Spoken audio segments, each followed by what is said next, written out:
Guys, நேத்து நம்ம தளபதி பாத்தீங்கன்னா தமிழக வெற்றி கழகத்தோட கட்சி கொடியை லான்ச் பண்ணாரு. அது கூட சேர்ந்து சாங்கும் ரிலீஸ் பண்ணியிருந்தாரு. அந்த சாங் பாத்தீங்கன்னா தளபதியோட முதல் வெற்றின்னு சொல்ல வேணும்.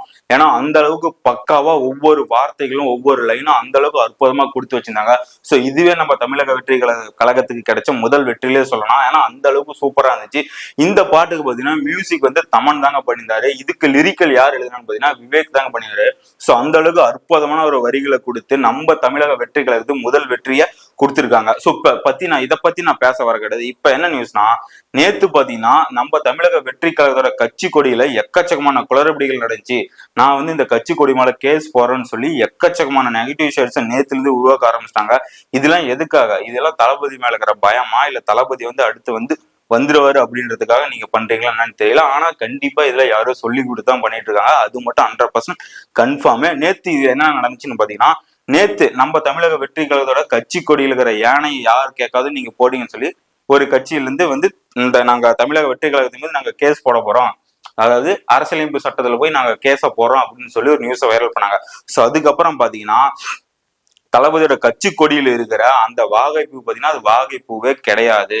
ஸோ அது தூங்கு மூஞ்சி பூவு அப்படின்னு சொல்லி எக்கச்சக்கமான ரிவீல் பண்ணிட்டு இருக்காங்க. அதாவது என்ன சொல்றது, அப்படி தேடி பிடிச்சி தளபதியை பத்தி நம்ம தப்பா சொல்லியே ஆகணும், இவங்க அவங்களுக்கு ஒண்ணுமே தெரியலன்னு சொல்லணும்னு சொல்லி நேத்து அதாவது வித்தின் 1 ஹவர்ல பாத்தீங்கன்னா ஃபுல்லா வெரிஃபிகேஷன் பண்ணி பண்ணி பண்ணி ஒவ்வொரு வீடியோவும் ஒவ்வொருத்தர் போட்டுட்டு இருக்காங்க. ஸோ இவ்வளவு பண்ண தெரிஞ்ச உங்களுக்கு நாட்டுல எக்கச்சக்கமான தப்பு நடக்கும் போது அதை தட்டி கேட்கற நிலைமையில நீங்க ஏன் இல்லை? ஸோ இப்போ இவ்வளவு எக்கச்சக்கமான ப்ராப்ளம் நடந்திருக்குது, அதுக்கு ஏன் நீங்க குரல் கொடுக்கல? இந்த தளபதியோட கட்சி கொடியில இருந்து வாகைப்பூ இல்ல, வாகைப்பூ பச்சை கலர்ல இருக்கும், மஞ்சள் கலர்ல இருக்கும், ரெட் கலர்ல இருக்காது, பிங்க் கலர்ல இருக்காதுன்னு 1008 விளக்கம் கொடுக்குறீங்க. அது புக்ல ரிசர்ச் பண்ணேன், நான் அதை படிச்சேன் இதை படிச்சேன்னு சொல்லி எக்கச்சக்கமான வீடியோஸ் போடுறீங்களே. ஸோ நாட்டுல இவ்வளவு பிரச்சனை நடக்கும்போது நீங்க அதுக்கு ஏன் குரல் கொடுக்கல? அப்பெல்லாம் நீங்க எங்க போனீங்க? இப்ப தளபதி கட்சி கொடியில இருக்கிறது வாகைப்பூ இல்லைன்னு ரிசர்ச் பண்றதுக்காக தான் உங்களெல்லாம் படிக்க வச்சு இப்படிலாம் பண்ணாங்களா? இந்த அளவுக்கு நீங்க அப்பதான் வளர்ந்து வந்துட்டு இருக்கீங்களா? ஸோ அப்பயிலிருந்து படிக்க ஆரம்பிச்சு நம்ம தளபதி ஆட்சிக்கு வந்ததுக்கு அப்புறமேட்டு தான் நீங்க இதெல்லாம் சொல்லணும்னு சொல்றதுக்காக சொல்றீங்களா? ஸோ இவ்வளவு நாளா அது நடக்கும்போது எல்லாம் எங்க போனீங்கன்னு சத்தியமா தெரியல. திரும்ப திரும்ப அதையே சொல்லிட்டு இருக்காங்க. உள்ள ஒவ்வொரு நியூஸ் மீடியாலும் அது தப்பு இது தப்பு, இவர் இதை எதுவுமே தெரியாத போட்டு வச்சிருக்காரு, இது அந்த வாகைப்பூவே கிடையாதுன்னு சொல்லி கிட்டத்தட்ட ஒரு 4-5 வீடியோஸ் நான் பார்த்துட்டேன். ஸோ இவங்களாம் எங்க போனீங்க? நம்ம தளபதி என்ன பண்றாரு ஏது பண்ணாரு ரிசர்ச் பண்றதுக்காக நீங்களா இருக்கிறீங்களா? உங்க பிரச்சனையை பாக்குறதுக்கு இல்ல, சமுதாயத்துல எவ்வளவு பிரச்சனை நடக்குது அதெல்லாம் நீங்க இது ரிவீல் பண்ணதுல, அதை பத்தி யாரும் பேசினதுல, பேட்டி கொடுத்ததில்ல. ஸோ ஆனா நம்ம தளபதி கட்சி கொடியை பத்தி தப்பா சொல்லணும்னு சொல்லி நேத்து மட்டும் எக்கச்சக்கமான வீடியோஸ். இது ஒரு பக்கம். ஸோ இது போக இன்னொரு பக்கம் பாத்தீங்கன்னா, நேத்து நம்ம தளபதி பாத்தீங்கன்னா தமிழக வெற்றி கழக கட்சி கொடியை லான்ச் பண்றப்ப அவரோட அப்பா அம்மாவையும் கூப்பிட்டுருந்தாரு. ஸோ அதெல்லாம் பாத்தீங்கன்னா விஜயோட அம்மா அவர்கள் இப்படி போகும்போது விஜய் கவனிக்காத போயிட்டு வரான். ஸோ அதை ஒருத்தர் பாத்தீங்கன்னா ரஜினி ஃபேன்ஸும் சரி எதிர்கட்சியில் இருக்கிறவங்களும் சரி நேற்று எக்ஸ் வலைதளத்துல ஒரு சாங்கை கிரியேட் பண்ணி தன்னோட அம்மா அப்பாவே கண்டுக்காத இவரு எப்படி தமிழக மக்களை கண்டுபாருன்னு சொல்லி தேவையில்லாத மீம்ஸ் எல்லாம் ரெடி பண்ணி எக்கச்சக்கமான வீடியோஸ் எல்லாம் போட்டு பயங்கர காண்டு ஏத்திட்டாங்க. ஸோ இது அங்க அந்த வீடியோல என்ன நடந்துச்சுன்னு கூட தெரியல. ஃபுல் வீடியோ வர்றதுக்கு முன்னாடியே சம்பந்தமே இல்லாம பைத்தியகாரத்தனமா இந்த மாதிரி போட்டுட்டு எவ்வளவு மீம்ஸ். தளபதி அம்மாவே கண்டுக்க மாட்டாரு, தமிழக மக்கள் எப்படி கண்டுப்பாருன்னு எவ்வளவு மீம்ஸ். ஆனா ஃபுல் வீடியோ வந்ததுக்கு அப்புறம் எவனாவது ஒருத்தன் வாய திறனானா? சொல்லுங்க பார்க்கலாம். சோ தளபதி ஒரு தப்பா காட்டணுன்றதாக நீங்க எந்த அளவுக்கு உங்களோட நாலேஜ் எல்லாம் யூஸ் பண்ணி எந்த அளவுக்கு ஃப்ராடு தனமானவங்க அந்த அளவுக்கு ஃப்ராடு பண்ணி ஒரு விஷயத்தை நீங்க சேகரிக்கும் போது நாட்டுல தப்பு நடக்கும் போது நீங்களா எங்க போனீங்க? அப்பயா அந்த விஷயத்தை பத்தி பேச மாட்டீங்க. திரும்பியா அதை பத்தி நீங்க எந்த ட்விட்டும் பண்ண மாட்டீங்க, சோசியல் மீடியால ஆக்டிவா இருக்க மாட்டீங்க. சோ இவங்களா எங்க போனீங்க? சோ இது ஒரு பாயிண்ட். அடுத்த பாயிண்ட் பாத்தீங்கன்னா, நம்ம அஜித் ரசிகர்கள் ஒரு சில பேர் நான் பார்த்தேன் எக்ஸ் வலைதளத்துல பாத்தீங்கன்னா தளபதிக்கு வாழ்த்துக்கள் சொன்னாங்க. அந்த ஆந்தம் சாங் கமெண்ட்ஸ்லயும் பார்த்தா நல்ல வாழ்த்துக்கள்லாம் சொல்லியிருந்தாங்க. ஆனா ஒரு சில தற்கூரி அஜித் ஃபேன்ஸ், அதாவது தற்கூரியா இருக்கிறீங்க பாத்தீங்களா, அந்த அஜித் ஃபேன்ஸ் எல்லாம் என்ன பண்ணிட்டு இருக்காங்கன்னு பாத்தீங்கன்னா, சம்மந்தமே இல்லாம உங்களுக்கு கொஞ்சம் கூட நாலேஜே கிடையாது, இவனுங்கெல்லாம் தற்கூரிங்க தான், அப்படி இருக்கும்போது இவனுங்களை நம்பி ஒரு கட்சி கொடி வேற லான்ச் பண்றாங்க அப்படின்னு சொல்லி சம்பந்தமே இல்லாத லூஸ் ஸ்டாக் எல்லாம் விட்டுட்டு தெரியுங்க. ஸோ அது மட்டும் போக அஜித் தான் பெரிய ஊரு, விஜய் எல்லாம் ஒண்ணுமே இல்லைன்னு சொல்லி சம்பந்தமே இல்லாத பைத்தியகாரத்தனமா தற்கூரித்தனமா பேசிட்டு தெரியுறீங்க. சோ இதெல்லாம் பத்தி பேசுறதுக்கு உங்களுக்கு இந்த 365 நாள்ல ஒரு நாளுமே கிடைக்கல. ஆக்சுவலா பாத்தீங்கன்னா நேத்து நம்ம தளபதி கொடியை லான்ச் பண்ணதுக்கு அந்த டேல தான் உங்களுக்கு எல்லாமே இதெல்லாம் தோணுமா, இல்ல பேசணும்னு முடிவு பண்ணி வச்சிருக்கீங்களான்னு தெரியல. பைத்தியகாரத்தனமா கமெண்ட்ஸ் பண்றாங்க. ஒரு சில கமெண்ட்ஸ் எல்லாம் படிக்கிற நீங்களே பாருங்க, என்னென்ன போட்டிருக்கணும் தெரியுமா? எக்ஸ் வலைதளத்துல பார்த்தாலே நேத்து ஃபுல்லா இப்போ வரைக்குமே தளபதியை பத்தி மட்டும் தான் ட்ரெண்ட் போயிட்டு இருக்குது. அந்த அளவுக்கு பைத்தியகாரத்தனமா பண்ணிடுறாங்க. இங்க பாருங்க, தாவேக்க கொடியில் இருப்பது வாகை மலரே இல்ல, இது தூங்கு மூஞ்சி மலர். இயற்கை ஆர்வலர் சொன்ன பகீர் தகவல். இயற்கை ஆய்வாளர் வந்து இது ஆய்வு செய்யறது தான் படிச்சாரா? அதுல எந்த கலரா இருந்தானே எந்த பூவா இருந்தா உங்களுக்கு என்ன? எவ்வளவோ நாட்டுல பிரச்சனை இருக்குது, அதை பத்தி எல்லாம் பாக்குறது எங்களுக்கு யாருக்குமே டைம் இல்லை. சோ அதுக்கப்புறம் ஆரம்பத்தில் இவர் ஒருத்தர் ஆரம்பத்துல இக்கு இப்ப பூவு திருத்திய ஆசிரியர். டேய், யாரா நீங்களாம்? ஸ்கூல்ல படிக்கிற பசங்களுக்கு ஒழுங்கா மார்க்க போட்டு அதை பேப்பரை திருத்துங்க. சம்மந்தமே இல்லாத பைத்தியகாரத்தனமா இதை ரிசர்ச் பண்ணிக்கிறாங்க. நேத்து ஃபுல்லா இப்ப யாருமே சோசியல் மீடியாலும் சரி, அவங்க ஒர்க் பண்ற இடத்துல சரி, அவங்க ஒர்க்கை அவங்க யாருமே பார்க்க கிடையாது. நம்ம தளபதி என்ன பண்றாரு, அவரை எப்படி நம்ம அபியூஸ் பண்ணலாம், எந்த மாதிரி வந்து அவரை வந்து ஹேட்டர் பண்ணலாம், எந்த மாதிரி அவரை வந்து நெகட்டிவ் ஷேர்ல காட்டலாம்னு சொல்லி நேத்து ஃபுல்லா இந்த அளவுக்கு ஒர்க் பண்ணிட்டு இருந்தீங்க. சோ இது போக பாத்தீங்கன்னா வலைபேச்சுன்னு ஒரு யூடியூப் சேனல் இருக்கு, தற்கொலை யூடியூப் சேனல்லாம். அந்த வலைபேச்சு நாய்ங்க மட்டும்தான். அது எப்படின்னா, ஒரு நாள் நல்லா பேசுவானுங்க, ஒரு நாள் அப்படியே ஆப்போசிட்டா பேசுவானுங்க. சோ நேத்து என்ன நடந்துச்சு பாத்தீங்கன்னா, வலைபேச்சுல இருந்து ஒரு ஆள் என்ன சொல்றாருன்னு பாத்தீங்கன்னா, பிஸ்மி அப்படின்னு சொல்ற ஒருத்தர், அந்த வயசான தாத்தா என்ன சொல்றாருன்னு பாத்தீங்கன்னா, நம்ம தமிழக வெற்றி கழக கட்சி வந்து எங்கேயுமே ஜெயிக்காதான், டெபாசிட் இழந்துரும்.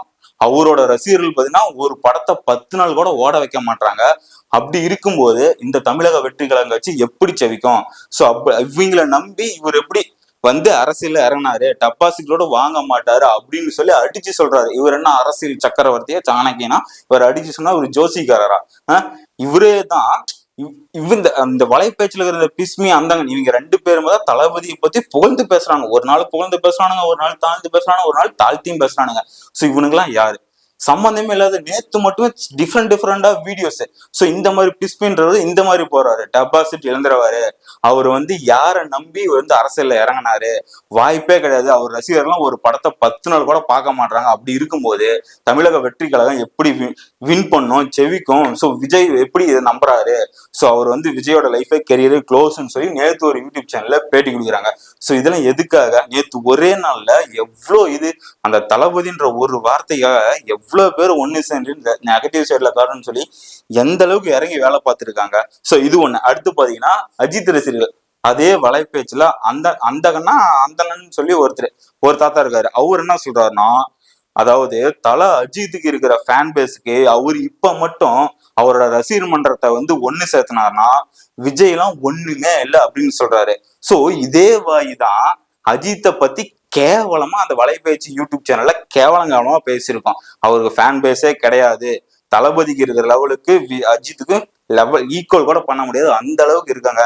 கேவலமா அஜித் ரசிகர்ல கழுவி ஊத்துனாங்க. நேத்து பாத்தீங்கன்னா அஜித் ஃபேன் பேஸ் அதிகமா இருக்கான், விஜய் ஃபேன் பேஸ் கம்மியா இருக்கான். சோ பாத்தீங்கன்னா அப்படின்னு பார்த்தா நீங்க இவ்வளவு பேசுறீங்க, அப்போ ஒரு படம் விஜய் கூட அஜித் படம் ரிலீஸ் ஆகும் போது ஏன் அஜித் வந்து விஜயோட லெவலுக்கு வசூல் பண்ண மாட்டாரு? சோ அதையா நீங்க சொல்ல மாட்டீங்க? சோ இதே வாயதான் அப்ப அப்படி பேசுச்சு, இப்ப இப்படி பேசு. இதெல்லாம் எதுக்காக? நேத்து ஒரு நாள்ல நம்ம தளபதியை பத்தி எந்த அளவுக்கு தரகரவா பேச முடியும் அந்த அளவுக்கு இவங்க எல்லாம் பேசிட்டு இருக்காங்க. சோ அது மட்டும் போக அஜித் ரசிகர்களை வினுங்க இப்ப ரஜினி ரசிகர்கள் சம்பந்தமே இல்லாத உள்ள பூந்து அடிச்சிட்டு இருக்கானுங்க. சோ இதெல்லாம் எதுக்காக பண்றீங்க? தளபதின்ற ஒரே ஒரு வார்த்தைக்காக அவர் கட்சி கொடி ஆரம்பிச்சு 200 கோடி சம்பளம் வாங்குற ஒரு படத்துல நடிக்கிற ஹீரோ தனக்கு பணமே வேணாம்னு சொல்லி தமிழக மக்களுக்கு நல்லது செய்யறதுக்கு வந்தா நீங்க கொடுக்குற மரியாதை இதுதானா? அதான் என்னோட கேள்வி. இதுதான் மரியாதையா? ஒரு புதுசா கட்சி ஆரம்பிக்கணும்னா ஒரு சப்போர்ட் கூட பண்ண வேண்டாம். அதை விட்டுட்டு நேத்து அவரை நம்ம எந்த அளவுக்கு இறங்கி செய்யணும்னு சொல்லி நேத்து ஒரு நாள் உங்க சொந்த வேலையெல்லாம் விட்டுட்டு அவரை பத்தியே ரிசர்ச் பண்ணி பைத்தியகாரத்தனமா பண்ணிட்டு இருந்திருக்கீங்க நேத்து ஃபுல்லா. இப்போ வரைக்குமே ட்ரெண்ட் ஆயிட்டு தான் இருக்குது. சோ இதுக்கெல்லாம் என்ன காரணம்? இதெல்லாம் ஏன் அப்படி? ஒருத்தர் வந்து நல்லது பண்றாரோ இல்லையோன்னு அவருக்கு வந்து வழி விட்டாதான் தெரியும், அவர் வந்து பண்ணாதான் தெரியும். பண்றதுக்கு முன்னாடி அவரால் முடியாது, அது பண்ண மாட்டாரு, இதை பண்ண மாட்டாரு, பெத்தவங்களே பாத்துக்க மாட்டாரு, மக்கள் எப்படி பார்த்தாலும் தேவையில்லாத விமர்சனம் எல்லாம் கொடுத்துக்கிட்டு உங்களை நீங்களே பெருமையா பேசுகிறதா நினைச்சு நீங்க வந்து உங்களோட என்ன சொல்றது அந்த உங்களோட தகுதி தரத்தை நீங்களே குறைச்சிக்கிறீங்க. அதுதான் உண்மை. நேற்று ஒரு மனுஷனை அந்த ஒரு தளபதின்ற ஒரு மனுஷனை மட்டும் எவ்வளோ ஷேட் நெகட்டிவ் ஷேட்ஸ் சம்மந்தமே இல்லாம உங்களுக்குலாம் வேற வேலையே இல்லையா? நாட்டுல 1008 பிரச்சனை இருக்குதுடா, அதை போய் பாருங்க. அதை விட்டுட்டு தமிழக வெற்றி கழக கட்சி கொடியில அந்த கலர் இருக்குது, இந்த கலர் இருக்குது, யானை இருக்குது, பானை இருக்குதுன்னு சொல்லி அதை ஏன்டா ரிசர்ச் பண்றீங்க? உங்களுக்கு எல்லாம் வேற வேலையே இல்லையா? நாட்டுல 1000 பிரச்சனை இருக்குது, அதுக்கெல்லாம் குரல் கொடுக்கறது யாருக்குமே வக்கில்ல. ஆனா நம்ம தளபதி மட்டும் ஏதாவது பண்ணா போது அதுக்கு ஒரு விஷயம் சொன்னா அதை 10 விஷயமா ஸ்ப்ரெட் பண்றதுக்கு மட்டும் ஆளு எங்கிருந்து வரீங்கன்னு ஒண்ணுமே புரியல. ஓகேங்களா? தளபதின்றது பிரச்சனை கிடையாது, பிரச்சனை இல்லாம தளபதியும் கிடையாது. ஓகேங்களா? ஏதோ சொல்றது, ஒரு ஒரு வீடியோ உங்களுக்கு ஒரு கிளிப் எடுத்து வச்சிருக்கிறேன். இவனுங்கெல்லாம் பேசி பேசி என்னால முடியல, அந்த அளவுக்கு டென்ஷன் ஆயிடுச்சு நேற்று வீடியோஸ் எல்லாம் பார்த்து. அதாவது நம்ம தளபதி பாத்தீங்கன்னா விமர்சனம்லாம் புதுசே இல்லை. ஓகேங்களா? 10 வருஷம் முன்னாடியே, அதாவது 18 வயசுல நம்ம தளபதி விஜய் பாத்தீங்கன்னா அரசு படத்துல நடிக்கும் போது இதெல்லாம் ஒரு மூஞ்சான்னு சொல்லி குமுதம்ல பாத்தீங்கன்னா போட்டு கிளின்னு கிழிச்சானுங்க. ஓகேங்களா? அதே 10 வருஷம் கழிச்சு நம்ம தளபதியோட மூஞ்சியே அதே குமுதமோட அட்டப்படத்துல போட்டு ஹீரோ அப்படின்னு சொல்லி பேர் வேணானுங்க. சோ அதனால விமர்சனம் விஜய் மீது வர்றது புதுசே கிடையாது. விமர்சனம் இல்லாம விஜயே கிடையாது. நம்ம தளபதி மீது எந்த அளவுக்கு விமர்சனம் வருதோ அது அந்த அளவுக்கு தளபதிக்கு நன்மைதான் கொண்டு சேர்க்கும். எந்த அளவுக்கு விமர்சனம் வருதோ அந்த அளவுக்கு நம்ம தளபதியோட வளர்ச்சியை அதிகப்படுத்தும். சோ அதனால காய்ஸ், இந்த மாதிரி காசு பேசிடுறதெல்லாம் விட்டுட்டு உங்க வேலைனாவே போய் பாருங்க. அதே மாதிரி அஜித் ரசிகர்கள் சம்பந்தமே இல்லாத தலைன்னு சம்பந்தமே இல்லாத நேத்து ஒரு நாள் எத்தனை வீடியோஸ், இதெல்லாம் எதுக்காக பண்றீங்க? சோ தளபதியே டவுன் பண்றதுக்காக நீ பண்றீங்களா? இல்ல, நீங்க இதெல்லாம் பண்றது உங்களோட தகுதி நீங்களே குறைச்சறதுக்கு சமம். ஒரு சில அஜித் ரசிகர்கள் விஜய் ஃபேன்ஸுக்கு சப்போர்ட் பண்ணிட்டு தான் இருக்காங்க.